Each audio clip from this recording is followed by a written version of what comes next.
2022 மாணவர்களுக்கான கிங்டம் அனிமேலியாவுக்குரிய அடுத்த ஃபைலம் அடுத்த கணம் மொலஸ்காவினுடைய சிறப்பியல்பை நாங்கள் இந்த வீடியோவில் பார்க்க போகிறோம்.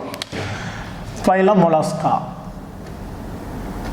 ஃபைலம் மொலஸ்கா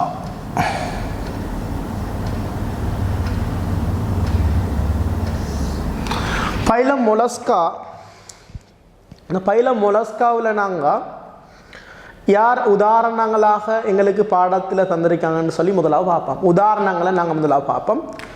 முதலாவது உதாரணம் எங்களுக்கு தரப்பட்ட உதாரணத்தில் முதலாவது பார்த்தீங்கன்னு சொன்னால் எங்களுக்கு நத்தைகள் தரப்பட்டிருக்கு. நத்தைகள் அந்த நத்தைகளுக்கு நம்ம ஓடுள்ள நத்தைகள்னு சொல்லுவோம். ஓடுள்ள நத்தைகள்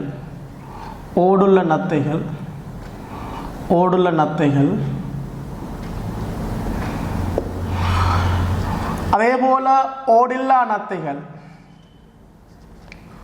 ஓடில்லா அல்லது கூடில்லா நத்தைகள், அதே போல மட்டிகள், சிப்பிகள், அதே போல ஊரி, அதே போல கைட்டோன், அதே போல ஒக்டோபஸ்,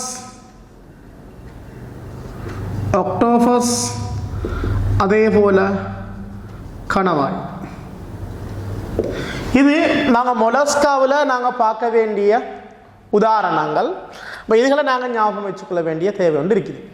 ரைட். அப்போ நத்தைகள்ன்றது நாங்கள் ஓடுள்ள அல்லது கூடுள்ள நத்தைகளுக்கு தான் நாங்கள் சொல்கிறோம். கூடுள்ள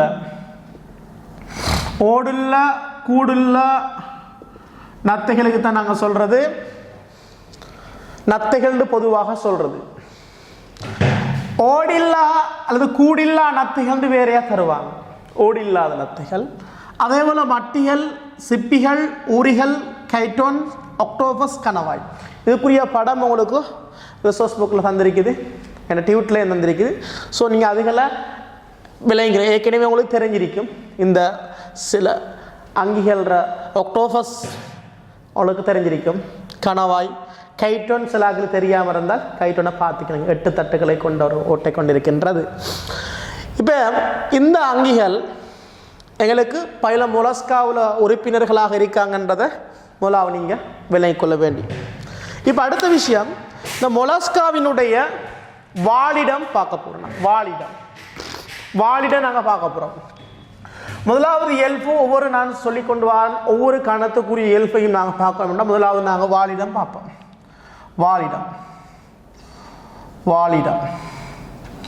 வாழிடத்தை எடுத்தீங்கன்னு சொன்னால் வாழிடத்தில் ஒவ்வொன்ற வாழிடத்தையும் நாங்கள் சொல்லித்தாரோம். ஒவ்வொன்ற வாழிடம்.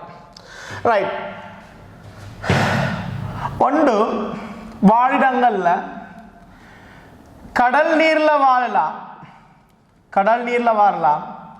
அதே போல நன்னீரில் வாழலாம். நன்னீர், அதே போல தரை. ஆகவே வாழிடங்களாக நன்னீர், கடல் நீர், தரை போன்ற ஆகிய வாழிடங்களில் வாழும். இதுகளில் எங்கெங்கே வாழும்ன்றதை நான் உங்களுக்கு சொல்லித்தரேன். இதுகளில் நான் தந்த உதாரணங்கள் குறிய அங்கிகள் எந்த வாழிடங்களில் வாழும்ன்றதை நீங்கள் நோட் பண்ணிக்கலாம். பொதுவாக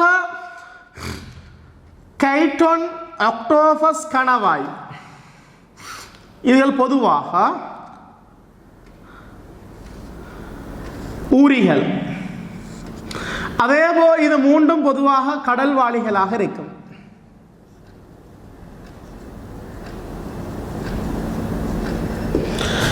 அதேபோல மட்டிகள், சிப்பிகள் கடல்லை வாழையில்,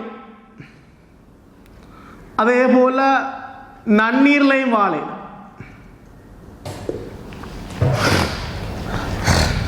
அதே போல கூடில்லா நத்தைகள்.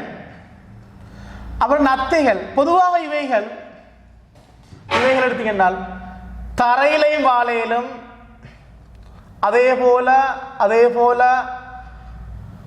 கடல்லையும் வாழையிலும் நன்னீர்லையும் வாழையிலும். நன்னீர்ல வாழ்ற கடல். அப்ப தரையும் கடல் தான் இருக்கும். தரையும் கடல் தான் ரெண்டு தான் வரும் இங்க. பொதுவாக என்னுடைய வாழிடங்கள் உங்களுக்கு தந்திருக்கேன். அடுத்தது இரண்டாவது சிறப்பியல்பு போகும். முதலாவது சிறப்பியல்பு உங்களுக்கு விளங்கப்படுத்தியிருக்கேன். பைல மொலஸ்காட வாழிடங்கள் கடல் நீர், நன்னீர், தரை போன்ற வாழிடங்களில் வாழும். இது முதலாவது மொலஸ்காவினுடைய சிறப்பியல்பு. ரெண்டாவது விஷயத்துக்கு போவோம். நாங்கள் ரெண்டாவது மூலவிர் படைகள் எண்ணிக்கை.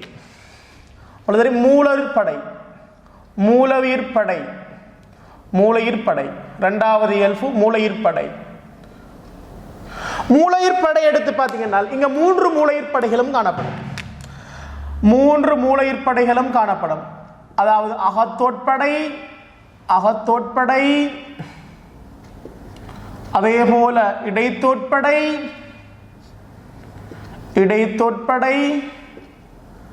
அதே போல புறத்தோட்படை. 3 மூலவிர் படைகளும் இருக்கிறதுனால இங்க இந்த விலங்குகள்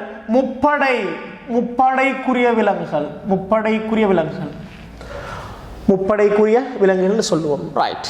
அடுத்த விஷயம், இப்ப மொலஸ்காக்களுக்கு நாங்க சொல்ற பிளாட்டிஹெல்மின்திஸுக்கு தட்டை புழுக்கள் மாதிரி மொலஸ்காக்களுக்கு நான் சொல்ற மெல்லுடலிகள்னு சொல்லலாம். அதை ஞாபகம் வச்சுக்கொள்ளுங்க. அடுத்த இயல்பை பார்த்தோம்னு சொன்னால் அடுத்த இயல்பு சமச்சீர் எடுப்போம்.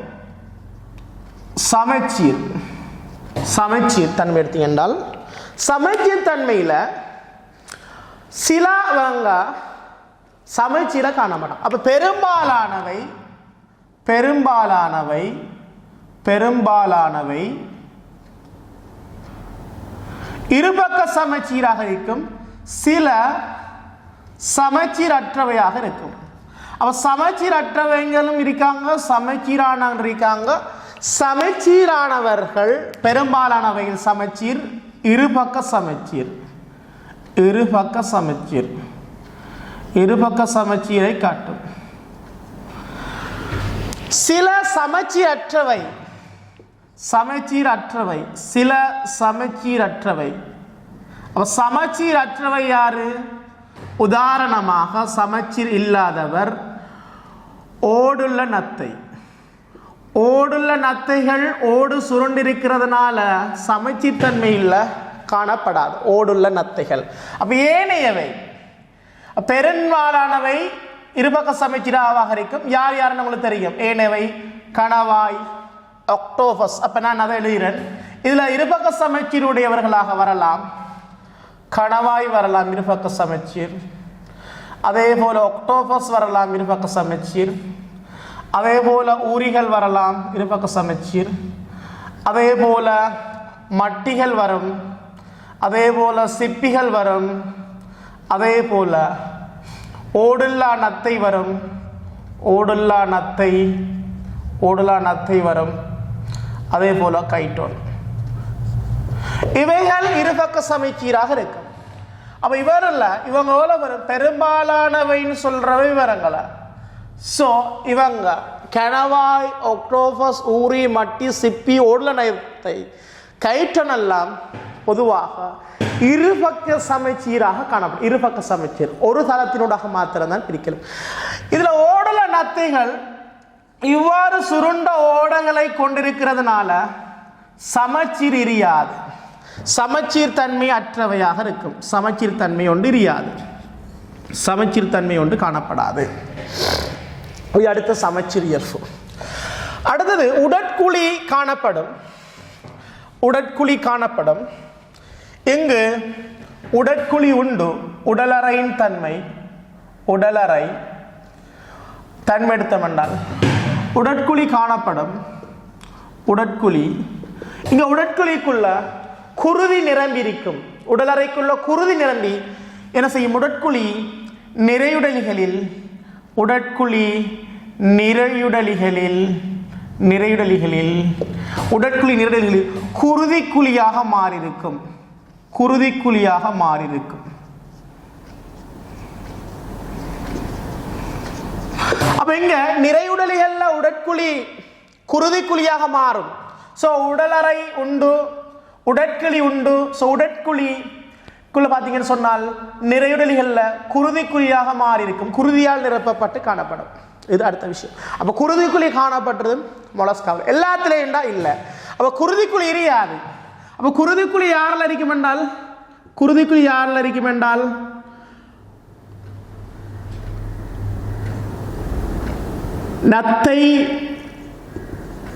நத்தைகள்ல, அதே போல ஓடுள்ள நத்தைகள்ல, அதே போல சிப்பி, அதே போல மட்டி, அதே போல கைட்டன், அதே போல ஊரி, இவங்க பார்த்தீங்கன்னு சொன்னால் குருதிக்குழியாக நிறையுடலில் குருதிக்குழியாக மாறி இருக்கும் உடற்குழி. ஏனையவைகள்ல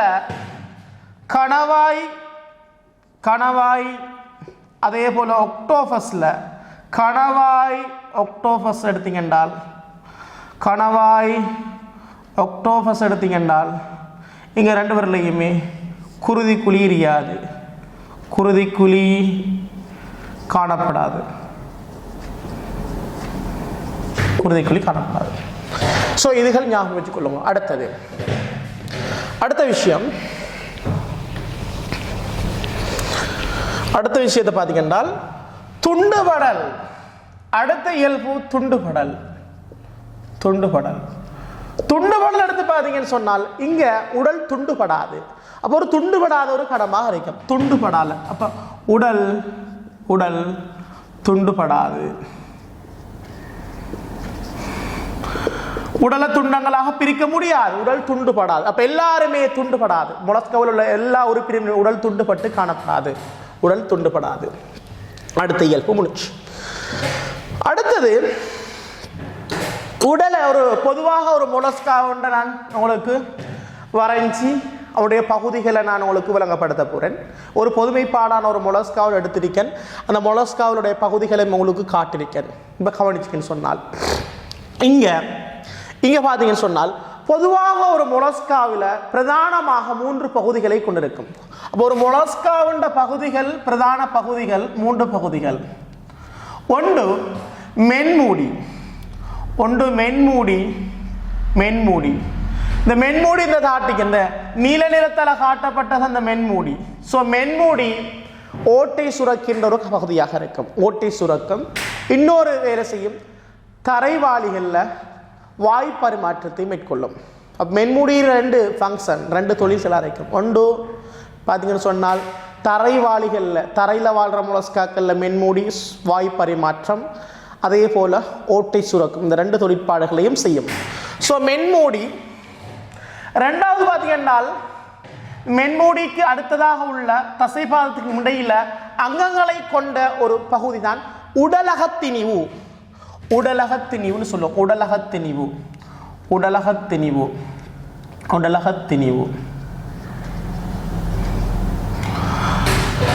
அடுத்து பார்த்தீங்கன்னா தசைப்பாதம் அல்லது தசை செறிந்த பாதம். தசைப்பாதம். ஆகவே ஒரு மொலஸ்காவில் பிரதானமாக 3 பகுதி காணப்படும். கேட்கலாம், ஒரு மொலஸ்காவின் பிரதான 3 பகுதிகளும் இவை. ஒன்று மென்மூடி, 2 உடலகத்திணிவு, 3வது தசைப்பாதம். இப்ப மென்மூடி, நான் சொன்னேன் மென்மூடி ஓட்டை சுரக்கும்.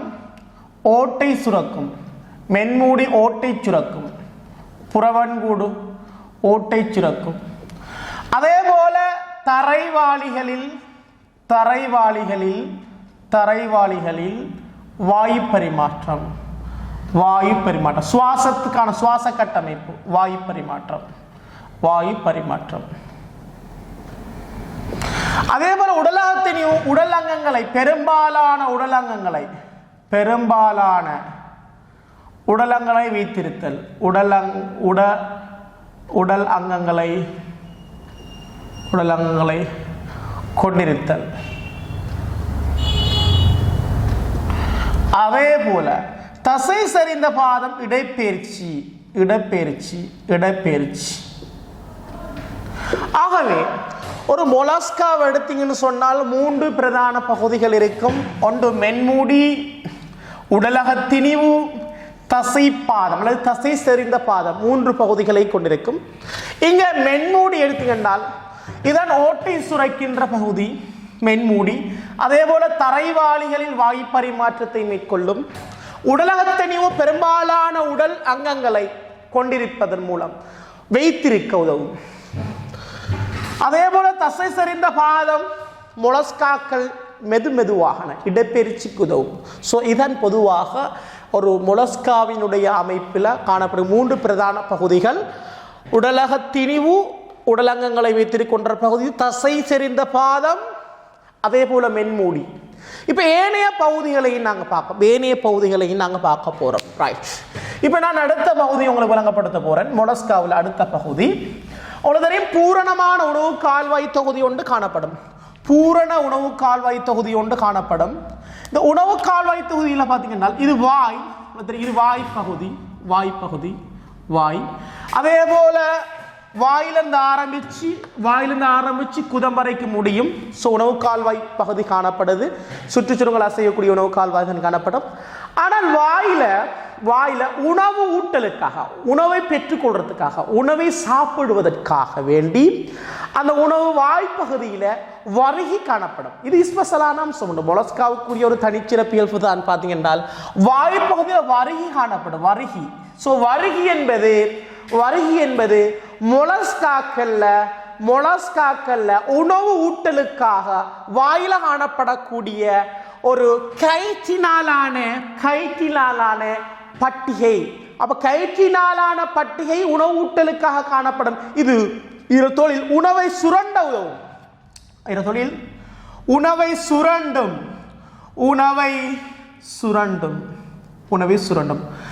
இந்த ஒரு பல் மாதிரியான அமைப்பு என்ன செய்யும் என்றால் வெளிநோக்கி வரும். இப்போ என்ன செய்யும்? இது வெளிநோக்கி வரப்போகுது. இது வெளிநோக்கி வந்து வெளியே தள்ளப்பட்டு உணவுகள் என்ன செய்யும்? உணவை சுரண்டு பாருங்க. இந்த பகுதியை பார்த்தீங்கன்னு சொன்னால் பாருங்க, வெளியே இந்த பகுதி, இந்த பட்டிகை செயின்மாய் ஒரு பட்டிகை என்ன செய்யும்? வெளியே வந்து உணவை எப்படி என்ன செய்யும்? சுரண்டி வாயால உணவை உள்ளடக்கும். ஸோ உணவை சுரண்டுவதற்கு என்ன செய்யும்? இந்த வருகி கயிற்றினலான பட்டி உணவு ஊட்டலுக்கு உதவுகின்ற கட்டமைப்பாக இருக்கும். ரைட், வருகி என்றால் என்னென்று ஆஸ்பத்திரியில் கேள்வி வந்துட்டு. ரைட், அடுத்த விஷயம் நரம்பு தொகுதி எடுத்து பாருங்க. நரம்பு தொகுதி களத்தை சூழ ஒரு நரம்பு வளையம் உண்டு.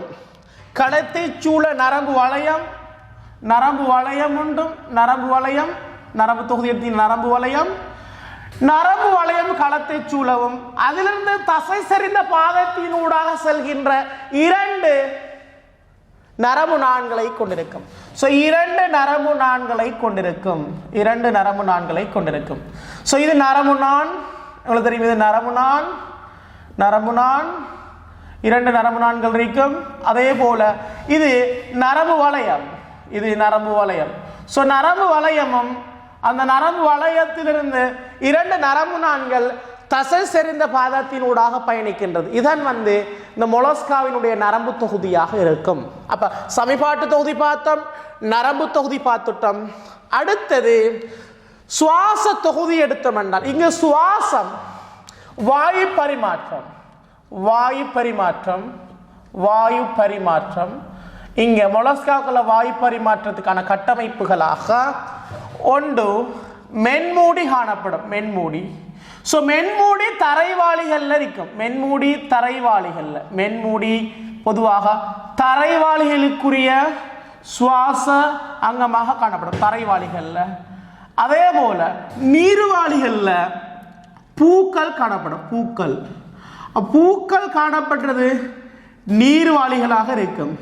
அப்ப நீர்வாளிகள்ல பூக்கள் சுவாசங்கமாகவும் தரைவாளிகள்ல மென்மூடிகளும் காணப்படும். அப்போ நல்லா வழிகளுங்க. அப்போ ரெண்டே சுவாச கட்டமைப்புகள் இருக்க போது மென்மூடி தரைவாளிகளில் சுவாச கட்டமைப்பாக செய்யப்படும் வாய்ப்பரிமாற்றம், பூக்கள் நீர்வாளிகளில் சுவாச கட்டமைப்பாக. அப்போ எங்கே நீர்வாளிகள் இருக்குன்னு ஏற்கனவே நான் சொன்னேன், நீர்வாளி யார் என்று. ஸோ அந்த அங்கிகளில் பூக்கள் சுவாசங்கமாக காணப்படும். அடுத்த விஷயம், அடுத்து நாங்கள் பார்க்க போகிறோம் என்னென்னு சொன்னால், சுற்றோட்ட தொகுதி எடுத்தோம் என்றால் சுற்றோட்ட தொகுதி இங்கே ரெண்டு வகையான சுற்றோட்டம். இங்கே சுற்றோட்ட தொகுதி எடுப்போம். இங்கே சுற்றோட்ட தொகுதி எடுத்து பார்த்தீங்கன்னு சொன்னால், இங்கே சுற்றோட்ட தொகுதி எடுத்து பார்த்தீங்கன்னு சொன்னால், சுற்றோட்ட தொகுதி எடுத்து பார்த்தீங்கன்னு சொன்னால், இங்கே சுற்றோட்ட தொகுதியில் இதில் பெரும்பாலானவை திறந்த சுற்றோட்டம், பெரும்பாலானவை திறந்த சுற்றோட்டம், திறந்த சுற்றோட்ட தொகுதி, பெரும்பாலானவை திறந்த சுற்றோட்ட தொகுதியை கொண்டிருக்கும். திறந்த சுற்றோட்டம். ஏனைய சில மூடிய சுற்றோட்டத்தை கொண்டிருக்கும். மூடிய சுற்றோட்டம். ஸோ யார் அவங்கன்னு பார்ப்போம். மூடிய சுற்றோட்டம் கொண்டாக்கள் பார்த்தீங்கன்றால் கணவாயும் ஒக்டோபஸும்.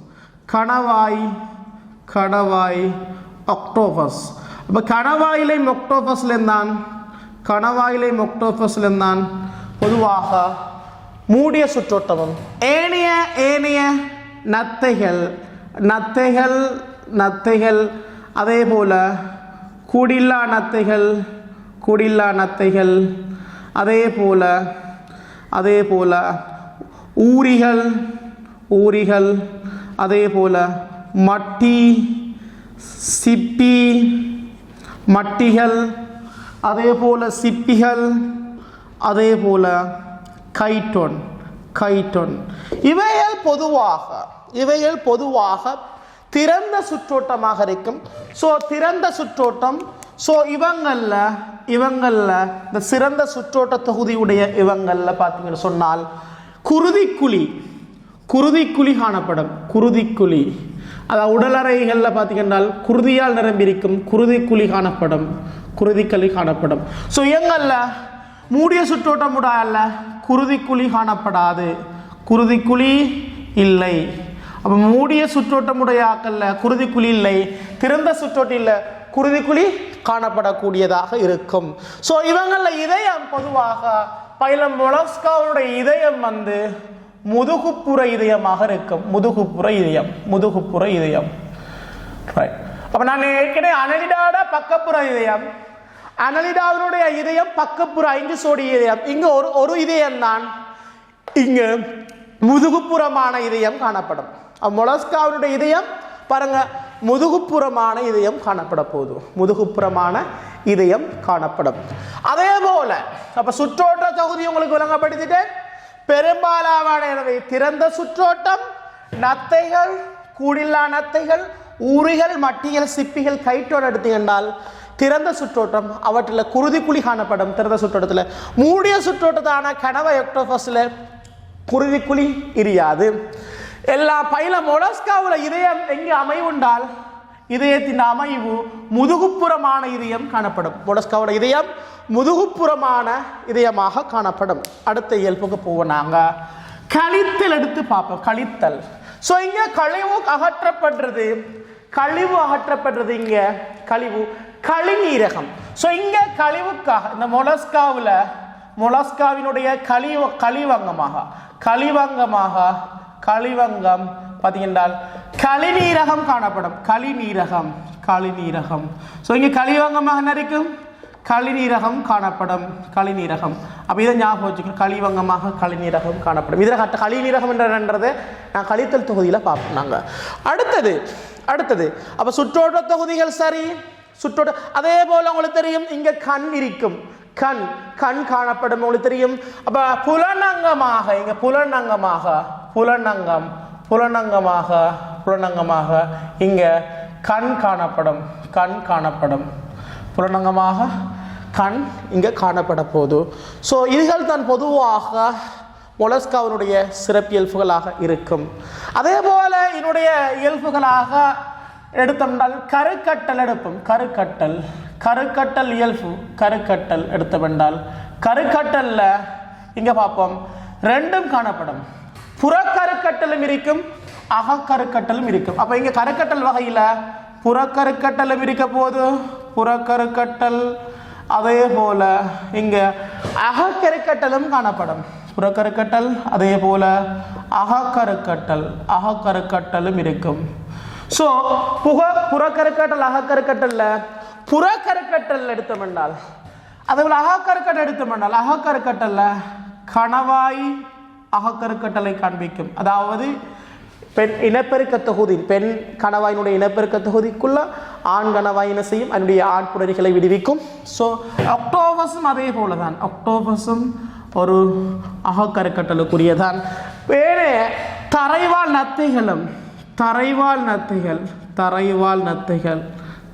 நத்தைகளும் பொதுவாக அகக்கருக்கட்டலாக இருக்கும். அதே போல புறக்கருக்கட்டலுக்குரியவைகளாக யார் இருப்பாங்க என்றால், புறக்கருக்கட்டலுக்குரியவையாக சிப்பிகள் காணப்படும். புறக்கருக்கட்டல் அடுத்தது போல அதே போல மட்டிகள் காணப்படும். அதே போல கைட்டோன் காணப்படும். அதே போல நீர்வாழ் நத்தைகள் காணப்படும்.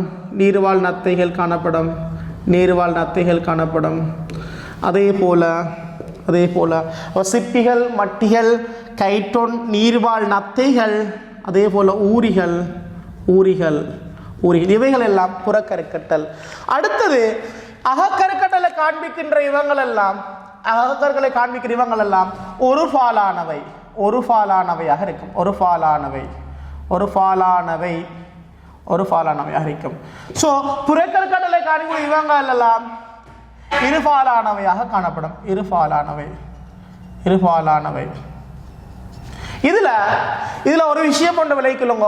இந்த தரைவாழ் நட்டை மட்டும்தான் இதுல நல்லா தரைவாழ் மட்டும்தான் விதிவிலக்காக இதுல இருபாலானவையாக இருக்கும்.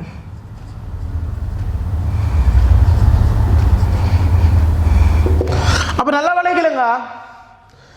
ஒரு பாலானவை எடுத்தீங்கன்னு சொன்னால், ஒரு பாலானவை கணவாயும் ஒக்டோபஸ் தான் ஒரு பாலானவையாக இருக்கும். தரைவாழ் நத்தைகள் மட்டும்தான் இருபாலானவை. ஏனையவையும் மற்ற புறக்கருக்கட்டலை காண்பிக்கின்ற ஏனையவை எல்லாம் இருபாலானவையாக இருக்கும். ஸோ இதுகளை ஞாபகம் வச்சுக்கொள்ளுங்க. திரும்ப சொல்றேன், கருக்கட்டல் இரண்டு வகையான கருக்கட்டல், புறக்கருக்கட்டல், அகக்கருக்கட்டல். அகக்கருக்கட்டல கணவாய் ஒக்டோபஸ் தரைவாழ் நத்தைகள். அதுல அகக்கருக்கட்டல்ல கணவாய் ஒக்டோபஸ் மாத்திரம்தான் ஒரு பாலானவை. தரைவாழ் நத்தைகள் இங்க ஏனையவங்கள் எல்லாம் இருபாலானவைகளா இருப்பாங்க. இருபாலானவை. அப்ப அகக்கருக்கட்டலுக்குரியது இல்ல கணவாய் ஒக்டோபஸ் ஒரு பாலானவை. ஆகவே அகக்கருக்கட்டல் இருந்தும் இருபாலானவை தரைவாழ் நத்தைகள், ஏனைய புறக்கட்டல்கள் எல்லாம் இருபாலானவைகளாக இருக்கும். இதுகளை நீங்க ஞாபகம் வச்சுக்கொள்ளுங்க. ரைட். அடுத்தது எல்ஃபுகள் பார்த்தீங்கன்னா குடம்பி பருவங்கள் இங்கு காணப்படும். குடம்பியில பேர் எங்களுக்கு தேவையில்லை. அப்ப எல்லா தொகுதிகளும் நாங்க பார்த்துட்டோம். ஸோ தொகுதிகள் பார்த்திருந்தோம். அதே போல இங்க ஸ்பெஷலாக இங்க பரிச கொம்புகள் காணப்பட போது, பரிச கொம்புகள் இதுல அதாவது ஒக்டோபஸ் கணவாய்கள்ல பரிச கொம்புகள் காணப்படும். அந்த பரிச கொம்புகள்ல உறிஞ்சிகள் காணப்படும். அப்ப இங்க பரிச கொம்புகள் என்ன இருக்கும், உறிஞ்சிகள் காணப்பட போதுன்றதையும் ஞாபகம் வச்சுக்கொள்ளுங்க. ஸோ இதன் மொலஸ்காவினுடைய சிறப்பியல்புகளாக இருக்கும். மொலஸ்காவினுடைய சிறப்பியல்புகள். ஸோ இந்த மொலஸ்காவினுடைய சிறப்பியல்புகளை நீங்க ஞாபகம் வச்சுக்கொள்ளுங்க. நான் முக்கியமான எல்லா இயல்புகளையும் நான் சொல்லிட்டேன். ஸோ இந்த இயல்புகளை நீங்க ஞாபகம் வச்சுக்கொண்டு சொன்னால் கேள்விகள். அப்ப சிறப்பியல்புகள் இந்த ஓர்டர் முறையில் நீங்க சிறப்பியல்புகள் கொடுப்போம். பால் வகை அதே போல ஒரு பாலானவை இருபாலானவையான்னு சொல்லி தந்தேன்.